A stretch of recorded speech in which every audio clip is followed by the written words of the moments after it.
আসসালামু আলাইকুম প্রিয় দর্শক, কেমন আছেন সবাই? আশা করছি সবাই অনেক অনেক বেশি ভালো আছেন। আমি আলহামদুলিল্লাহ বেশ ভালো আছি।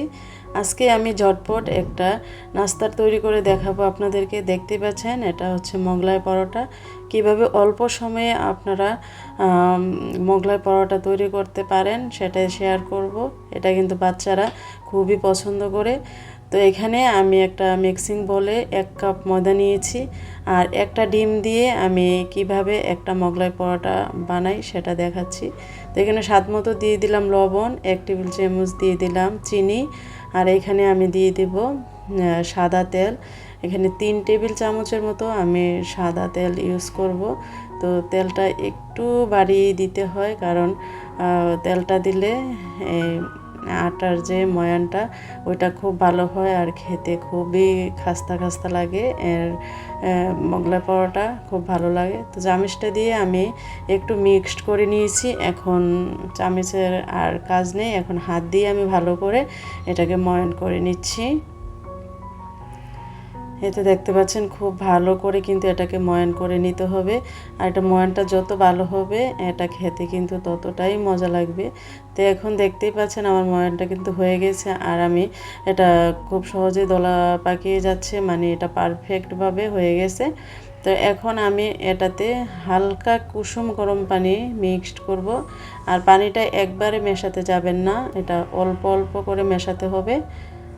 তাই তো আমি অল্প অল্প করে একটু একটু পানি নিয়ে একটা ডো তৈরি করব। তো এখন আরও একটু সামান্য পানি দিয়ে নিলাম।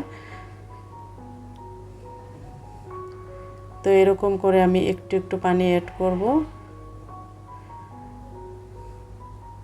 তো এখন এই তো আমার পানি মিক্সড করা হয়ে গেছে। এখন আমি এটাকে আরও একটু ভালো করে মথে নিচ্ছি।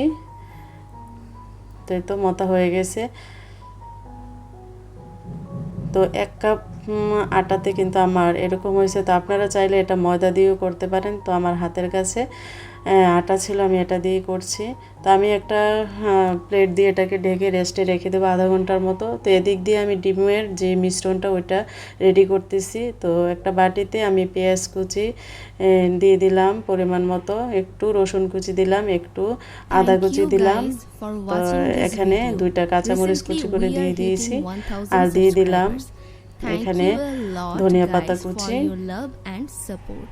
এখন দিয়ে দিলাম স্বাদ মতো লবণ, দিয়ে আমি হাত দিয়ে ভালো করে এটাকে একটু মিশিয়ে নিচ্ছি সবগুলো উপাদান একসাথে। তো এই পর্যায়ে আমি এখানে একটা ডিম দিয়ে দিব।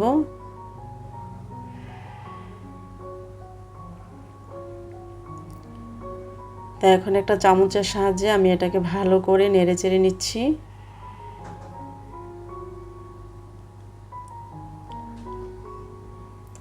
এই তো মিক্সড করা হয়ে গেছে। তো এখন আমি একটা সাইডে এটাকে রেখে দেব।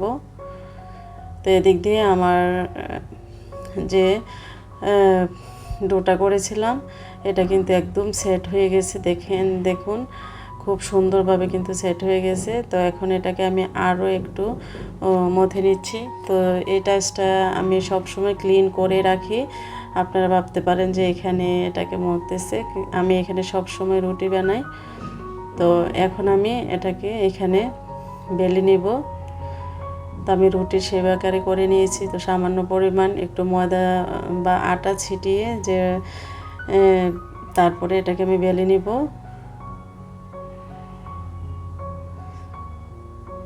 তো জায়গাটা কিন্তু অবশ্যই বড় লাগবে, যেহেতু রুটিটা একটু বড় হবে। আমাদের সচরাচর রুটি যেভাবে বানাই এটা থেকে একটু বড় হবে মোগলাই পরোটা রুটিটা। তো আমি একটু দেখিয়ে দিলাম যে এর পুরুত্বটা কতটুকু হবে।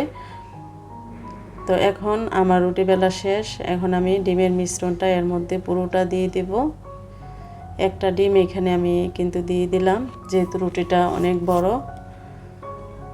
1 কাপ ময়দা দিয়ে একটা ডিম দিয়ে কিন্তু খুব সুন্দর বড় একটা মোগলাই পরোটা হয়ে যায়। তো এখন ডিমের মিশ্রণটা আমি সাইডে দিয়ে একটু একটু লাগিয়ে দিলাম, যেন এটা কোনোভাবে না ছুটে।